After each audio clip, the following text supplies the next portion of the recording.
머지않아 신천지는 붕괴가 되겠죠? 그렇게 멀지 않은 것 같아요. 아마 그렇게 되면 신천지에 몸담았던 많은 분들이 교회로 유입이 될 겁니다. 교회로 이제 유입이 되면 교회에서 그들을 수용적인 모습으로 받아들여 주어야 되겠죠. 최근에 아포스레도 한때 신천지에 몸 담았다가 신천지의 거짓말이 염증을 느끼고 기존 교회를 돌아오려고 찾다가 동신교회로 오시는 경우들이 간혹 있습니다. 이제 그런 분들은 이제 대체로 동신교회 오시는 이유가 이제 작은 교회를 가거나 또 좀 이렇게 규모가 작은 교회를 가면 너무 눈에 띄고 또 본인들이 더 거기에 이제 불안감을 느껴서 그런 것도 있는 것 같아요. 하여튼 최근에 우리 아포스레도 이제 한때 오랫동안 한 10년 정도 뭐 이렇게 오랫동안 아포스레 신천지에 몸 담았다가 아포스로 오신 분들이 꽤 있습니다. 그러니까 한번 생각해 보세요. 만약에 지금은 이제 간간히 한 명씩 오십니다만 이제 신천지가 이제 붕괴됐을 경우에 이제 많은 이제 청년들이, 특별히 대구는 청년들 비율가 높은 거 아시죠? 신천지의 비율이 청년의 비율이 다른 어떤 지역보다 대구가 가장 높습니다. 그만큼 이제 청년들이 많이 유입이 될 텐데, 그럼 우리가 그들을 부드럽게 잘 받아줄 수 있을까? 편견 없이 불쌍히 여기는 마음과 또 사랑하는 마음으로 받아줄 수 있을까?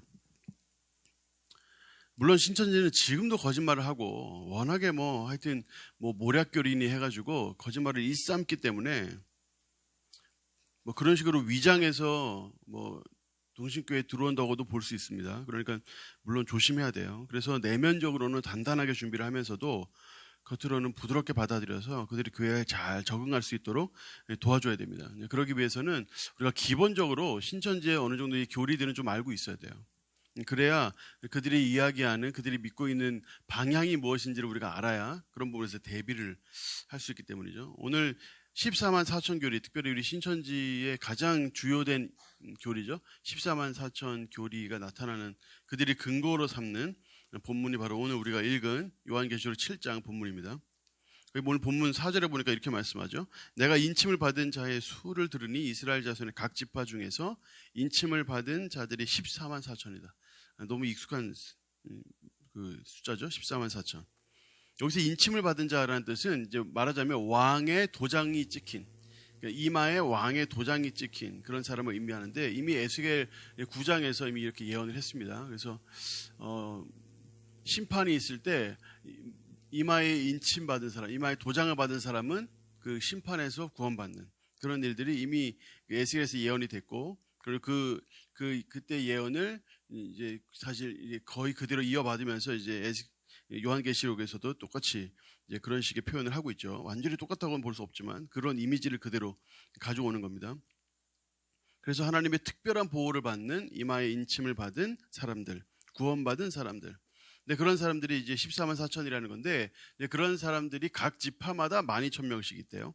그래서 그 지파가 유대, 유다, 유루벤, 갓, 아셀, 납달리, 므낫세, 시몬, 레위, 이사갈, 스불론, 요셉, 베냐민, 요 12지파들의 12,000명씩 다 인을 받았고, 이 12지파가 다 합치면 14만 4천이다 하는 거죠. 그래서 이 심판 중에 인침받은, 특별히 하나님의 보호를 받는 14만 4천, 바로 이런 사람들이 이제 마지막 때가 되면 14만 4천이 다 차고, 14만 4천이 다 차면 세상에 심판이 오고, 구원받은 그 의인들은, 구원받은 14만 4천은 세계를 지배하며 세계 최고의 부와 명예를 누릴 것이다. 이번 신천지의 교리입니다. 문제는 뭡니까? 14만 4천이 차면 마지막 때가 온다고 분명히 했거든요. 근데 14만 4천이 이미 찼어요. 지금 20만이 넘어가거든요. 20만이 훌쩍 넘었는데 그래도 마지막 때는 오지 않고 있습니다. 그러니까 이들의 교리에 문제가 있잖아요. 그래서 그 말을 바꿨어요.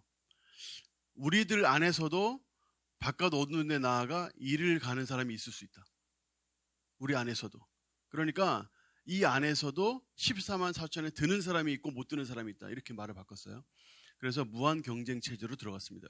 그래서 그 안에서 더 많이 헌금하고 더 많이 희생하고 더 많이 거기에 헌신을 해야 14만 4천을 들 수 있다 하는 거예요. 그래서 그 안에서 본인들끼리 지금 경쟁하면서 어떻게든 더 한 사람이라도 자기 이름으로 말하자면 전도, 포교를 하기 위해서 애를 쓰고 있습니다. 지금 최근에 뭐 100만 원을 내라고 했다고 하더라고요. 신천지에서. 그래서 이건 진짜 아닌 것 같다 이래가지고 이제 나오신 분들이 있습니다. 하여튼 그래서 어떻게든 한 명이라도 더 이제 포교를 하기 위해서 뭐 가족이고 뭐가 없습니다. 하여튼 무조건 뭐 그냥 뭐 친구든 누구든 하여튼 닥치는 대로 계속 포교 활동을 해가지고 어떻게든 이제 신천지로 끌어가려고 하는데, 문제는 뭐냐면 그런 식으로 하다 보면 거짓말 해야 되거든요. 계속 하여튼 이들은 포교 활동하면서 거짓말을 그렇게 많이 하니까 뭐 10명, 20명이 한 팀이 되어서 한 사람을 속이고 이러니까 그런 식으로 이제 거짓말을 하니까 인간관계 다 무너지고 사회생활 다 끝나는 거예요. 그러니까 얼마나 힘들어요, 그 삶이. 아, 이건 아닌가 보다 하고 돌아오려고 하는데 돌아올 데가 없어요. 돌아올 데가. 그러니까 이 신천지에 빠져서 3년, 5년, 10년 이렇게 시간 보내신 분들은 나중에 돌아와서도 너무 힘든 시간을 보내시는 거죠. 안타까워요. 14만 4천을 그럼 우리가 어떻게 이해하는가? 당연히 성경 안에 문맥상에서 이해해야 합니다. 요한계시록 6장부터 8장까지는 7인을 떼는 환상으로 되어 있어요. 그러니까 1장은 주인공 예수 그리스도가 등장하고 2장, 3장에서는 이 땅의 교회를 대표하는 소아시아 7교회에 대해 말씀하면서 성령은 교회에게 하는 말씀을 성령의 음성을 들어라 교회들이 이렇게 말씀하면서 이제 2장, 3장이 나오고, 그 다음에 4장, 5장은 하늘의 예배, 존귀하신 하나님에 대한 모습이 나오면서 이제 6장부터 본격적으로 심판이 나옵니다. 6장부터 8장까지 7인, 그 이후에 7 나팔, 7 대접 이렇게 이어지면서 심판에 대한 말씀이 쭉 나오는데, 지금 우리가 읽는 본문은 6장부터 8장에 이어지는 7인에 대한 말씀인데 그 중에 7장이에요. 7장은 막간 본문이라고 부릅니다. 막간 본문을 부르는 이유는 이제 6장에서 6인까지 떼요. 6번의 이제 심판을 묘사를 하고, 그다음에 8장에 가면 마지막 7인을 떼는 장면이 나옵니다. 그 사이에 이제 막간에 들어가 있는 본문이라는 거예요. 그래서 6장 말미에 보니까 17절에 그들이 진노의 그 큰 날이 이르렀으니 누가 능히 서리요. 이 큰 이 진노의 날, 심판의 날이 있을 때 누가 과연 이 심판을 견디겠느냐 하는 질문을 딱 던지거든요. 그 질문에 대한 대답을 7장부터 하는 거예요. 그럼 막간, 그 중간에 이제 그냥 심판을 전체적으로 보려고 그러면 6장 읽고 바로 8장을 읽으면 돼요. 근데 7장은 이제 뭐 연극의 막과 막 사이에를 막간이라고 하잖아요. 중간에 그 막간에 이 대답을 하는 이 6장 17절에 대한 대답, 이 어렵고 힘든 이 심판날에 누가 견딜 수 있겠는가? 견딜 수 있는 사람이 있다는 거예요. 누구냐? 그게 바로 7장에 나오는 거죠. 그러니까 이 막간 본문이라고 부릅니다. 그래서 7장으로 넘어가는 건데, 7장에 보니까 그 1절에 내 천사가 내 모퉁이에 서 있다. 여기서 넷이라는 숫자는 상징적인 숫자입니다. 이미 사실 6장에서 인을 떼고 심판의 이 모든 표현들이 다 상징적인 표현이에요. 여기 있는 표현들은 문자적 표현이 아니라 다 상징적인 표현이에요. 문자적 표현이면 다 이해가 안 돼요. 이해할 수가 없고. 근데 상징적으로 해석을 하니까 이 안에서 약간의 이견이 있지만 하여튼 이 6장의 내용은 심판에 대한 내용이다 하는 것은 공통적인 해석입니다. 이제 7장으로 넘어가면 이 모든 말씀이 다 또 똑같이 상징입니다. 그래서 넷이라는 숫자도 상징이에요. 그래서 네 천사가 네 모퉁이에 서 있는데, 여기서 넷이라는 숫자는 세상 전체를 커버하는 숫자예요. 세상 전체를 표현하는. 그래서 4명의 천사가 네 모퉁이에 서서 세상을 다스린다라고 했을 때 하나님께서 천사들을 사용하셔서 이 땅 전체를 처음부터 끝까지 내 모퉁이만 다스리는 것이 아니라 이 땅 전체를 다 다스리고 있는 하나님의 주권을 나타내는 표현이고, 그리고 내 모퉁이는 세상 전체를 표현하는 말입니다. 그런데 이 상징적인 숫자라는 것에 여러분 주목하세요. 그 상징적인 숫자는 이 네 천사가 하나님 명령을 따라 세상을 다스리는데 또 심판을 내리는데, 근데 갑자기 여기서 하나님께서 심판을 홀드하세요. 멈추라고 하시는 거예요. 이 7장 1절에 보면 바람을 붙잡았다 하는 말은 심판의 바람을 하나님께서 홀드하셨다는 뜻이에요. 그러면서 2절 3절에 보니까 또 다른 천사가 살아계신 하나님의 인을 가지고 해돋는 데로부터 올라와서 땅과 바다에 해롭게 할 권세를 받은 네 천사를 향해서 큰 소리로 외칩니다. 3절에 우리가 우리 하나님의 종들의 이마에 인치기까지. 구원받을 사람, 특별히 심판 중에 구원받을 사람, 하나님이 특별히 보호할 사람, 그런 사람들 이마에 인쳐서 이 사람 구원할 사람이야, 보호해야 될 사람이야, 이 사람들은 심판하지 마 하는 이 도장을 찍어줄 사람, 그런 사람들에게 도장이 다 찍히기까지 심판을 홀드하는 거예요. 그럼 여기까지 딱 읽으면 제가 아까 앞에 읽었던 이런 문맥을 말씀드렸으면 이상하게 딱 생각이 들어야 되는데, 뭐냐면 앞에 분명히 벌써 첫 번째 인부터 여섯 번째 인까지 이미 심판이 진행이 됐는데, 이미 고통받고 다 고통받았는데, 어려움받고 다 고통받았는데 왜 이제 와가지고 7인을 친다는 것인가? 아니, 이마에 인을 친다는 것인가? 7인 떼기 전에 이미 심판이 많이 진행이 됐는데. 그러니까 이 요한계시록은 그래서 시간 순서로만 되어 있는 게 아니에요. 그러니까 물론 6장 17절에 나오는 누가 이 큰 진노의 날에 누가 견디겠느냐, 견딜 사람이 있느냐, 있다, 누구냐, 이마에 인친 사람이다, 이런 대답을 하는 중이지만 이것이 반드시 시간 순서대로 설명하고 있는 것은 아니라는 거예요. 그래서 이 말씀에 보면 각종 나무나 이 모든 것들이 그대로 온전하게 있어요. 앞에 분명히 7인을 6인까지 떼면서 다 파괴되고 이렇게 해야 되는데, 그 뒤에 보면 파괴가 전혀 안 된 상태로 되어 있어요. 그래서 여기서의 인침받은 사람들을 하나님이 인치시는 이 작업은 이미 심판 전에 하셨다고 봐야 돼요. 어렵죠? 이해가 돼요? 그러니까 시간 순서로만 되어 있는 것이 아니다. 물론 6장 17절의 말씀에 대한 해답으로 7장이 나오는 건 맞지만, 그렇다고 해가지고 6장에 있었던 이 심판 날 이후에 이 인치심이 있었다고 볼 필요는 없다는 거예요. 이거는 심판 전에, 하나님께서 이 땅에 심판을 내리시기 전에 이미 이마에 인친 사람들이 있었다. 그 사람들이 누구냐? 14만 4천이다 하는 겁니다. 그러니까 여러분 생각해 보세요. 앞에 있는 6장부터 쭉 보면 다 상징으로 해석했어요. 다 상징, 신천지도 다 상징으로 해석합니다. 다 상징으로 해석하는데 딱 요 숫자에서만 어떻게 해요? 문자적으로 해석해요. 말이 되냐고 이게. 성경에서 그렇게 하면 되겠어요? 한 사람이 썼고 상징으로 쭉 쓰고 있는데 갑자기 이 숫자만 문자적으로 해석해버리는 거예요. 말이 안 되는 거죠. 여기서 14만 4천이 말씀하시는 것이 무슨 말씀이냐 하는 건데, 만약에 이거를 문자로 해석한다 그러면 예수님 승천 이후에 초대교회 때부터 예수님 믿은 사람이 14만 4천 이상 되지 않겠어요? 도대체 이 시기가 언제부터예요? 14만 4천이 채워지면 마지막 때가 온다. 언제부터? 그러니까 자기 멋대로 해요. 자기 멋대로. 자기 멋대로 14만 4천 어느 기간 자기네들이 정해가지고, 성경이 나오지도 않는데 자기네들이 정해가지고 그때 이후부터 14만 4천 이래가지고 지금 본인들이 숫자 채우고 있는데 20만 명 넘어가니까 말 바꾸고 이런다고요. 그러니까 성경을 이런 식으로 해석을 하니까, 이런 식으로 막 껴맞추기를 하니까 사람들이 말 그대로 이제 종교 사기라고 부르는 거죠. 자, 14만 4천은 말 그대로 상징수입니다. 상징수인데 12지파에서 12,000명씩이에요. 10이라는 숫자를, 또 이것도 상징수인데 10이라는 숫자는 완전수를 의미합니다. 하나님의 숫자.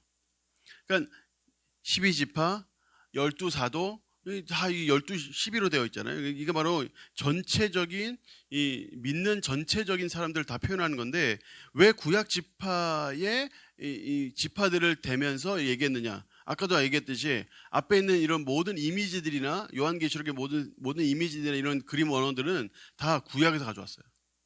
구약의 언어들로 설명하는 거예요. 왜냐하면 이때 당시에 이 책을 읽는 사람들의 대부분이 구약적 사고를 가지고 있는 사람들이에요. 그러니까 구약적인 언어로 가지고 와서 이 마지막 때를 설명을 하는 거예요. 그러다 보니까 이 구약 지파의 여러 이 지파들을 가져오면서 구약의 이미지를 가지고 오면서 이제 10이라는 완전수에 1000이라는 숫자를 더해서 예수님 믿고 구원받을 전체의 수를 의미하는 거예요. 천군만마 이런 말 쓰잖아요. 천군만마 그러면 정말 1000명의 군사와 10,000마리의 말을 의미하나요? 아니잖아요. 무수한 수의 군대와 무수한 수의 말을 의미한다고요. 천군만마. 그러니까 그런 것처럼 1000 이러면 완전수, 무수한 수 이런 의미예요. 그러니까 완전한 그 하나님을 믿는 사람, 예수 그리스도를 믿어서 구원받는 사람의 완전한 수의 1000, 무수한 사람들의 주님 믿는 사람들을 의미하는 것이고, 그래서 이 완전수의 12지파에다가 1000을 곱하고 다 더한 수 14만 4천. 그러니까 이 땅에 살지만 주 예수 그리스도를 믿어 구원받을 완전한 수를 의미하는 거예요. 구약의 12지파, 신약의 12사도, 12사도로 상징되는 하나님의 구원받은 백성 전체. 근데 이 말씀이 이제 9절부터 또 다른 관점에서 반복이 돼요. 4절에서 8절은 이 땅에서 일어나는 일들로 보이고 구약을 상징으로 인치심을 받은 자고 14만 4천이라는 숫자로 표현했다 그러면, 이제 9절 이하에서는 하늘에서 이루어진 일이고 신약적인 언어로 어린 양의 피로 씻음 받았다 하는 신약적인 언어로 구원받은 사람을 설명하는데, 여기에 숫자는 아무도 능히 셀 수 없는 큰 무리다 이렇게 표현했어요. 그러니까 이제 4절부터 8절까지는 구약적인 언어로 하나님 믿는 모든 사람들, 그리고 9절 이하는 신약적인 언어로 하나님 믿는 모든 사람들. 그럼 그런 사람들이 어떻게 하나님께서 정말 이 말씀을 통해 하고 싶은 말씀이 무엇이냐, 그들을 왜 거론하시냐. 지금 현재 도미티아노스 황제의 핍박 속에서 매일매일이 위기인 삶을 이들이 살고 있거든요. 그런 사람들에게 하나님께서 내가 너희를 보호할 것이다 라고 말씀하고 있기 때문에 바로 그 말씀을 진짜 하고 싶은 거예요. 세상에 온갖 수많은 고난과 심판과 여러 가지 어려움들이 있지만 그 가운데 반드시 하나님은 자기의 백성을 지키신다. 그 말씀을 지금 우리 주님은 하고 싶어 하시는 거예요. 그래서 15절 16절 여러분 한번 보세요. 그러므로 그들이 하나님의 보좌 앞에 있고 또 그의 성전에서 밤낮 하나님을 섬기매 보좌에 앉으신 이가 그들 위에 장막을 치신다고 했어요. 그러면서 그 장막을 치셔서 그들이 다시는 줄이지도 않고 목마르지도 않고 해나 아무 뜨거운 기운에 상하지 않게 하신다. 하나님께서 우리 위에다가 장막을 치신대요. 텐트를 치신대요. 그래서 세상에 어떠한 뜨거운 기운이나 이런 걸로 고통받을 수 있고 힘들 수 있는데 세상에 고난 없는 세상이 어디 있어요? 삶이 어디 있어요? 근데 그런 삶에 줄이고 목마르지 않는 삶을 하나님 인도하신다는 거예요. 고달픈 세상살이를 우리 주님이 잘 아시고 그 주님이 우리를 그 장막 쳐주셔서 우리를 보호해 주신다는 거예요. 그래서 17절에 이는 보좌 가운데 계신 어린 양이 그들의 목자가 되어주신다. 우리의 목자가 되어주신대요. 그리고 생명수 샘으로 인도하시고 하나님께서 그들의 눈에서 모든 눈물을 씻어 주실 것입니다. 여러분, 이와 같은 하나님 믿는 자들이 겪는 고난 중에서도 하나님 분명히 어려움과 힘든 고난들이 있다는 우리가 그런 어려움들이 있다는 걸 아시고 우리를 보호하시고 지키시고 인도하신다는 사실을 하나님께서는 이미 여러 가지 말씀들을 통해서 우리에게 말씀하고 계시고 특별히 요한계시록에 이와 같은 이미지로 우리에게 말씀하고 계신 거예요. 여러분, 시간이 좀 갔지만 여기 내용이 요한계시록 쉽지 않아요, 설명하는 게. 근데 한번 시간이 좀 갔지만 여러분 시편 3편 한번 보시겠어요? 한번 찾아보실 수 있어요? 시편 3편? 시편 3편에 보면 이제 다윗이 압살롬에게 쫓길 때 썼던 시가 나와요. 다윗이 압살롬에게 쫓기면서 쓴 시가 나와요. 거기 보면 이제 3장의 시편 3편의 이제 표제에 보면 다윗이 그의 아들 압살롬을 피할 때 지은 시다 이렇게 되어 있죠. 거기 보면 이런 말씀이 있어요. 1절 2절에 보니까 여호와여 나의 대적이 어찌 그리 많은지요 일어나 나를 치는 자가 많으니이다. 많은 사람이 나를 대적하여 말하기를 그는 하나님께 구원을 받지 못한다 하나이다.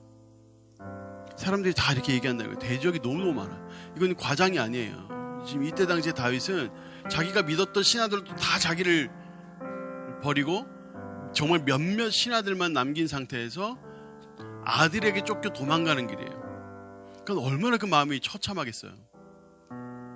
근데 그 처참한 상황 가운데 이 다윗이 시를 쓰는데 주변에 대적이 너무 많다는 거예요. 일어나 자기를 치는 자들이 너무 많다는 거예요. 이건 현실이에요. 그런데 이전에 많은 사람이 나를 대적하여 말하기를 그는 하나님께 구원을 받지 못한다 라고 얘기한다는 거예요. 하나님이 버렸다. 하나님께 다윗도 버렸다. 근데 여러분 7절 8절 한번 보시겠어요? 6절 7절 보세요. 6절 7절. 6절에 천만인이 나를 애워싸 진친다 하여도 나는 두려워하지 않는데요. 여호와여 일어나소서 나의 하나님이여 나를 구원하소서. 주께서 나의 모든 원수의 뺨을 치시며 악인의 이를 꺾으셨나이다. 여러분 완전히 삶이 바뀌었죠. 생각이 완전히 바뀌었어요. 처음에 주님 제가 내 주변에 대적이 너무 많습니다. 사람들이 다 나를 죽이려고 들고 일어나서 날 죽이려고 합니다.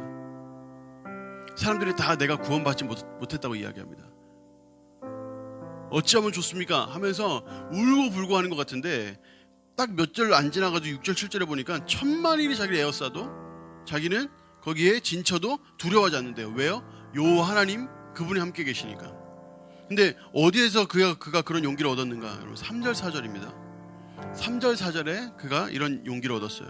여호와여 주는 나의 방패시오 나의 영광이시오 나의 머리를 드시는 자이시니이다. 내가 나의 목소리로 여호와께 부르짖으니 그의 성산에서 응답하시는도다. 바로 이거예요. 지금 다윗은 너무너무 힘든 어려운 중에서 이건 정말 너무 현실적으로 너무너무 어려운 상황이에요.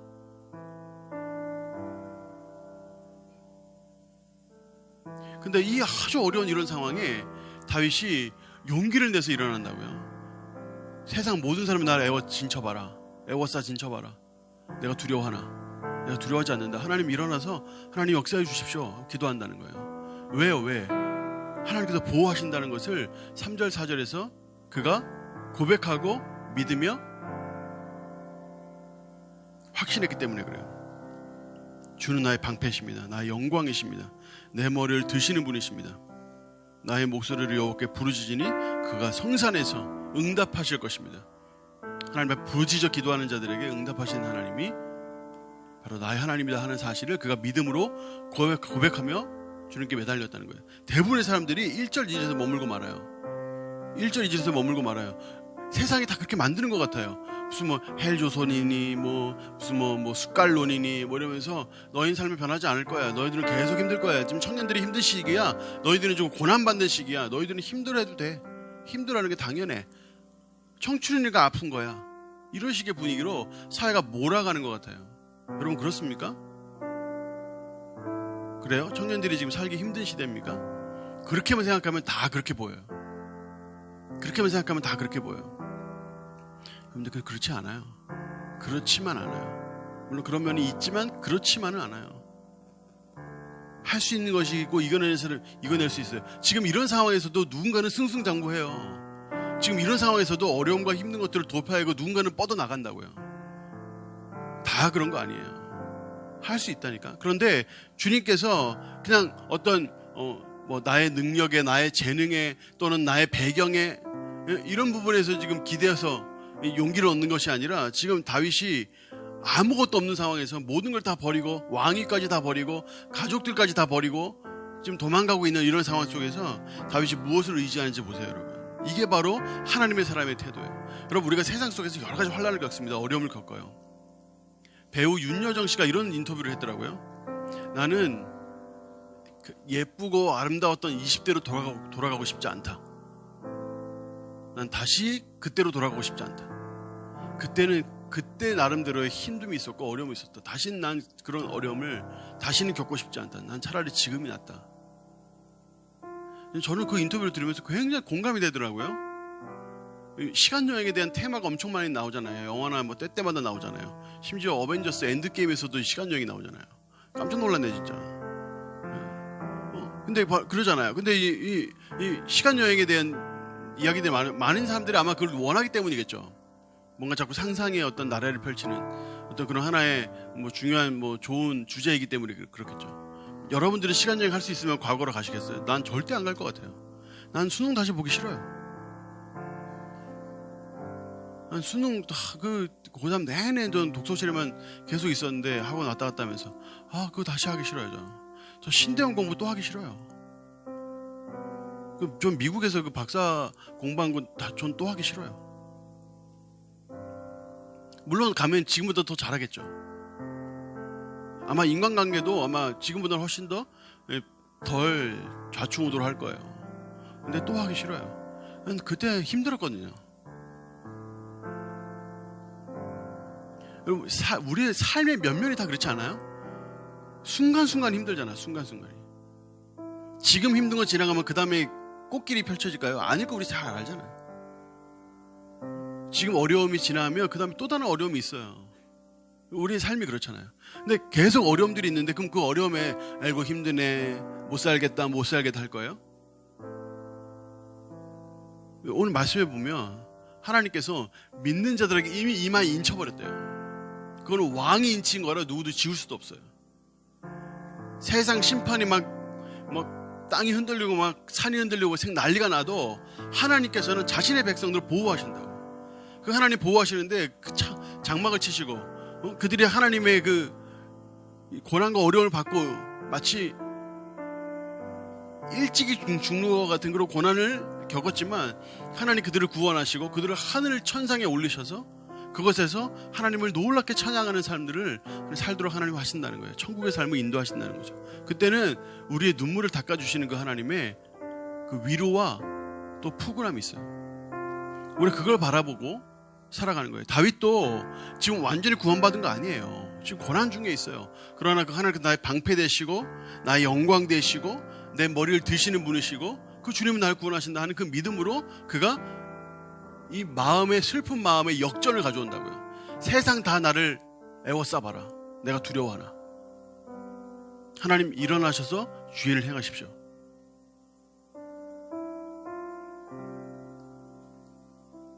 여러분, 이제 우리가 오늘부터 2020년 회기를 시작을 합니다. 두려움이 많아요. 많이 두려워하는 것 같아요. 어떤 걸 두려워하냐면 이제 새로운 사랑방언들에 대한 두려움. 다 이리저리 다 여러분 다 듣고 있습니다. 여러분 사랑방언들 계세요? 여러분의 가장은 여러분을 아마 알고 있을 거예요. 이미 여기저기 물어서 여러 가지를 알고 있을 겁니다. 이 사랑방언 여러분, 가장 여러분, 사랑방언들 여러분들을 알고 있어요. 이미 여기저기 들어서 알고 있어요. 이미 여기저기 들어서 알고 있다는 건 뭐예요? 실체 없는 두려움에 있다는 거죠. 몰라도 되는 것도 알고 있어요. 몰랐으면 좋을 것도 알고 있어요. 괜히 쓸데없이 이것저것 가져다가 벌써 머릿속에 가득 채워놓고 두려워하고 있단 말이에요. 많은 사람들이 두려워하는 것 같아요. 사역자들 덜 왔죠. 이러니까 사역자도 안 계시고 부장님도 바뀌시고 다 바뀌는데 뭔가 불안하고 걱정되고 을장도 바뀌고 가장도 바뀌고 다 바뀌었어요. 그러니까 다 불안해하는 것 같아요. 걱정하는 것 같아요. 근데 걱정할 필요 없어요. 하나님 변함이 없으시잖아요. 하나님을 믿고 주님 바라보면서 또 한 해가 가는 거예요. 그러면 그 안에서 하나님께서 얼마나 놀랍고 귀한 일들을 만들어 주시겠어요. 여러분, 부정적인 생각들, 두려워하는 마음들을 머릿속에서 밀어내세요. 하나님께서 우리에게 새로운 2020년 허락하시고 새로운 2020년 가운데 하나님의 놀랍고 귀한 일들을 이루실 거예요. 그런 것들을 바라보고 믿으면서 우리가 기도하며 나아갈 것입니다. 다 지나갑니다. 결국 우리는 생명샘 곁에서 주님의 품 안에서 충만하고도 남을 위로를 받을 것이고 기왕 세상을 살아가는데 더욱더 하나님 믿고 바라면 하나님께서 나를 위로해 주시고 품어 주실 거니까 더욱더 바라고 믿고 헌신과 희생을 각오하며 살아가는 거예요. 그러면 대충 살아도 힘들어요, 세상은. 그런데 하나님께 헌신하며 살면 갇힌 이들이 그렇게 투자하면 하나님께서 놀랍고 귀한 자들을 통하여 귀한 일들을 이루시고 또 붙드셔서 우리의 삶 속에 하나님의 놀라운 일들을 계속 행하실 거예요. 자, 우리 말씀 생활 같이 한번 기도하겠습니다. 하나님께서 우리의 삶 속에 착한 일을 시작하셔서 그 일들을 이루기를 원하셔요. 그러기 위해서 하나님께서 우리에게 순종과 또 믿음과 또 확신을 요청하십니다. 주님 바라보면서 하나님, 내가 이 시간 하나님 바라고 믿으며 이 땅에서도 나를 보호하시고 이후에도 나를 천상에서 이끄실 우리 주님만 바라보는 우리 인생 되게 하여 주시옵소서. 두렵고 떨리는 가운데에서도 하나님이 나의 방패시고 나의 영광이시고 내 머리를 드시는 분이시고 내가 부르짖으면 응답하시는 분이심을 믿으면서 주님을 더욱더 바라보면서 나아갈 수 있도록 도와주시옵소서. 우리 주님 바라보며 함께 한번 기도하겠습니다. 은혜로우신